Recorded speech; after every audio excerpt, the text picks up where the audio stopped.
Download करें जनमत Haryana app.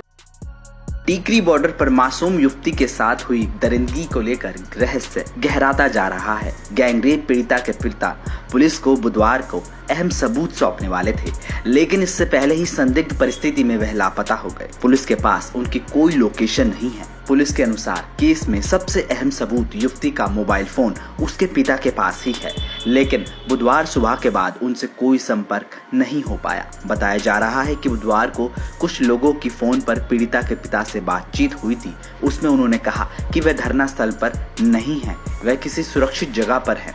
इसके बाद से पीड़िता के पिता का फोन बंद आ रहा है। पुलिस की टीम युवती के पिता की लोकेशन पता करने में जुटी है और उनके गायब होने पर हैरानी जता रही है। पुलिस ने एफआईआर दर्ज होने के बाद युवती का मोबाइल उनसे बार बार मांगा, लेकिन वह हर बार कोई न कोई बहाना बना गए। गैंगरेप की शिकार युवती की 30 अप्रैल को बहादुरगढ़ के निजी अस्पताल में मौत हो गई थी। उसकी मौत को कोविड-19 से हुई गई माना गया था। उसी दिन अस्पताल प्रबंधन ने युवती का सामान व मोबाइल उसके पिता को सौंप दिया था।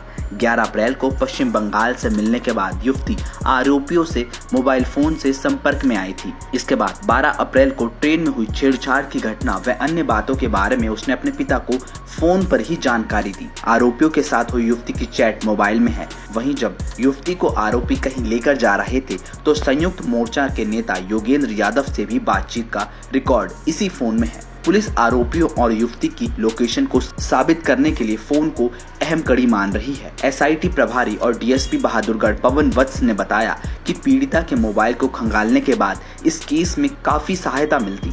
अब पीड़िता के पिता कहां हैं, इसकी जानकारी जुटा रहे हैं। उन्हें तलाश कर पीड़िता का मोबाइल लिया जाएगा ताकि प्राप्त जानकारियों के आधार पर जांच को और तेज किया जा सके। अब सबसे बड़ा सवाल ये है कि आखिर पीड़िता के पिता के साथ ऐसा व्यवहार क्यों कर रहे हैं? क्या किसी के दबाव में आकर वो ऐसा कर रहे हैं? क्या बदनामी से बचने के लिए संयुक्त किसान मोर्चा की तरफ से उन पर दबाव बनाया गया था? क्या मोर्चे के दबाव की वजह से पीड़िता के पिता योगेंद्र यादव की प्रेस कॉन्फ्रेंस में शामिल हुए थे?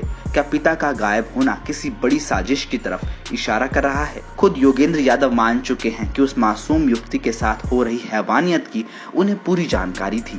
मोर्चे के दूसरे नेता भी सब जानते थे, लेकिन सभी चुप्पी साधे रहे। और तो और बलात्कारियों के तंबू भी खाड़ दिए गए ताकि वहां पर हुई दरिंदगी के सबूत मिट जाएं। अब पीड़िता का मोबाइल ही केस को सुलझाने में अहम कड़ी साबित हो सकता है। उम्मीद की जानी चाहिए कि पीड़िता के पिता दबाव से बाहर निकलेंगे और अपनी बेटी को इंसाफ दिलाने के लिए जल्दी सामने आएंगे ताकि हैवानों को उनके किए की कड़ी से कड़ी सजा मिल सके। ब्यूरो रिपोर्ट, जनमत हरियाणा। राजनीति के आगे, राजनीति के पीछे, हर हलचल को जानने के लिए हमारे YouTube चैनल जनमत हरियाणा को लाइक करें, सब्सक्राइब करें और अपडेट रहने के लिए बेल आइकन दबाना ना भूलें। देखते रहें जनमत हरियाणा, सच के अलावा कुछ भी नहीं।